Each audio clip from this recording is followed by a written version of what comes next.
Bienvenidos a Mazmorra de Culto. Los gauchos fueron, en esencia, habitantes de las extensas pampas de Argentina, Uruguay y el sur de Brasil, conocidos por su habilidad ecuestre, su vida nómada y su fuerte sentido de independencia. Se convirtieron en figuras emblemáticas de la cultura rural, forjadas en la lucha diaria contra la adversidad y en contacto directo con la naturaleza, siendo a la vez protagonistas y víctimas de procesos históricos que configuraron la identidad de estos países. Hoy viajaremos a las vastas llanuras de Latinoamérica. Los gauchos han sido retratados como héroes libres, mestizos rebeldes y el alma de la identidad latinoamericana, pero detrás del folclore se esconde una historia incómoda, la de un grupo marginal instrumentalizado por discursos de poder. Analizaremos la visión de pensadores como Adolfo Prieto y David Viñas para comprender el mito que ronda a esta figura y cuánto de fantasía y realidad hay detrás. Surgidos como trabajadores nómadas en los siglos XVIII y XIX, eran mestizos pobres, sin tierra, sobreviviendo en los márgenes de un sistema latifundista que los explotaba. Se convirtieron en mano de obra barata para estancias y carne de cañón en guerras civiles, pasando de ser considerados vagos peligrosos a símbolos patrios. En su obra El discurso criollista en la formación de la Argentina moderna, Prieto denuncia que las élites urbanas del siglo XIX inventaron al gaucho como ícono de argentinidad para construir una identidad nacional blanca y europeizante, borrando la presencia de indígenas, afros e inmigrantes, de modo que la figura del gaucho fue útil como mito, como imagen de hombre libre.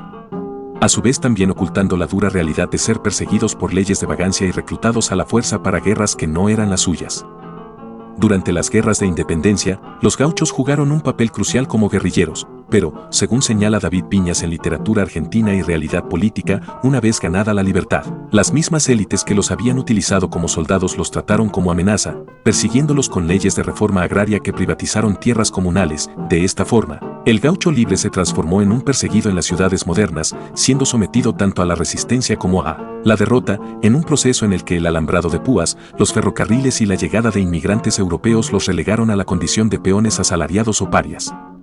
El poema Martín Fierro, considerado la gran epopeya gaucha, fue apropiado por las élites para construir un relato criollista que unificara al país tras derrotas militares y conflictos internos. El gaucho rebelde de José Hernández, aunque aclamado, fue domesticado. Martín Fierro termina rendido e integrado al mismo sistema que lo oprimió, lo que refleja cómo el nacionalismo usa símbolos populares para lavar su propia violencia histórica. En la actualidad, el gaucho sigue siendo vendido como un producto turístico y de nostalgia selectiva, ya que el criollismo funcionó como una forma de blanquear la identidad latinoamericana. Celebrar al gaucho mestizo permitió ignorar la existencia de indígenas vivos y de negros esclavizados. Actualmente las estancias turísticas y las peñas folclóricas continúan replicando esta idea romantizada del gaucho pampeano. David Viñas sostiene que el gaucho no desapareció por el progreso, sino por el capitalismo, ya que su exterminio fue necesario para imponer un modelo agroexportador que hoy deforesta el Chaco y desplaza comunidades. Al hablar de gaucho se pone en evidencia quienes escriben la historia, ya que la resistencia se mezcla con la manera en que el poder fabrica héroes a su medida, dejando como legado no solo el facón o el mate, sino una advertencia de que las identidades nacionales se construyen a partir de exclusiones. Los gauchos reales murieron pobres, pero su fantasma sigue vendiéndose como bandera, recordándonos que el criollismo fue el disfraz de una Argentina que quería ser europea pero necesitaba un mito local. Esta reflexión nos invita a cuestionar las tradiciones que celebramos y a indagar en los conflictos sociales que se esconden tras las figuras románticas, planteando la inquietud de si en cada país existen símbolos igualmente mitificados que ocultan realidades y tensiones profundas. ¿Qué mitos, figuras o héroes nacionales perduran en la identidad nacional de tu país? Déjamelo saber en los comentarios.